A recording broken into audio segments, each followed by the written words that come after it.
जो सवाल है कि open network for digital platform यानी कि ओएनडीसी के संबंध में कौन सा कोड सही है। पहला स्टेटमेंट है कि पारंपरिक ई कॉमर्स प्लेटफॉर्म के विपरीत ओएनडीसी पारंपरिक ई कॉमर्स यानी कि जो अमेजन प्लेटफॉर्म फ्लिपकार्ट है के विपरीत विभिन्न प्लेटफॉर्म पर क्रेता विक्रेता के बीच सीधे संपर्क बढ़ाता है, जिससे किसी एक संस्था पर निर्भरता कम हो जाती है। अब ये स्टेटमेंट एग्जामिनर ने पीआईबी की नवंबर में पेपर था 22 जुलाई की प्रेस रिलीज से वर्ड टू वर्ड पे किया है। यदि कई शब्द में भिन्नता है तो वो ट्रांसलेशन की वजह से ओरिजिनल इंग्लिश में इसको ट्रांसलेट किया गया है। पारंपरिक शब्द तो शब्द उठाया, पारंपरिक ई को विपरीत विपरीत ओएनडीसी के कई विभिन्न प्लेटफॉर्म पर खरीदार क्रेता विक्रेताओं के बीच सीधा संपर्क सीधा संवाद है। और जो कॉमर्स साथ दिया वो भी बिल्कुल सेम है, किसी एक संस्था पर निर्भर नहीं, जिसमें से किसी एक इकाई पर निर्भरता नहीं, बिल्कुल वर्ड टू वर्ड कॉपी किया है। दूसरी चीज़ ये है कि जब भी किसी एडमिनिस्ट्रेटिव टाइप की एग्जाम में सवाल सेट किए जाते हैं तो वो किसी स्पेशलिस्ट के बजाय जो जर्नलिस्ट होते हैं वो पेपर सेट करते हैं। ऐसे में वो विषय विशेषज्ञता नहीं रखते हैं।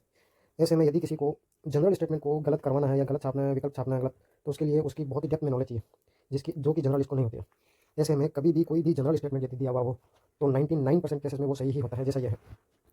फिर उन्होंने जो तीसरा स्टेटमेंट दिया है उसको देखो, ओएनडीसी को खुले नेटवर्क के रूप में डिजाइन किया गया जहाँ कोई भी क्रेता विक्रेता किसी एक प्लेटफॉर्म तक सीमित हुए बिना, ये इसी का एक्सप्लेनेशन। यदि पहले और तीसरे को साथ साथ पढ़ा जाए तो दोनों एकदम सिमिलर बात करें, लेकिन इन्होंने इसका भी ध्यान नहीं रखा। वो यहाँ से डिटो वर्ड ओएनडीसी को एक खुले नेटवर्क के रूप में डिजाइन किया गया है जहाँ कोई भी खरीदार और एक बिना लेन देन के एकदम वर्ड टू वर्ड कुछ भी चेंज नहीं किया।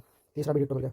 तो ये दूसरा स्टेटमेंट है, वो भी नीचे की तरफ स्क्रॉल करने पर ये सीधा सीधा लिखा है, क्या लिखा है, ओएनडीसी को एक ई कॉमर्स प्लेटफॉर्म नहीं। हालांकि यहीं इन्होंने ये प्रूव कर दिया पारंपरिक के विपरीत, यानी कि इससे विपरीत है ये। इसका मतलब है कि एक ई कॉमर्स प्लेटफॉर्म नहीं है, एक यूपीआई जैसा है। ओएनडीसी कोई, अब इन्होंने वहाँ से भी वर्ड टू वर्ड निकाला है, ओएनडीसी कोई एक ई कॉमर्स प्लेटफॉर्म या बाजार नहीं है। ये लाइन इन्होंने वर्ड टू वर्ड पिक करी है।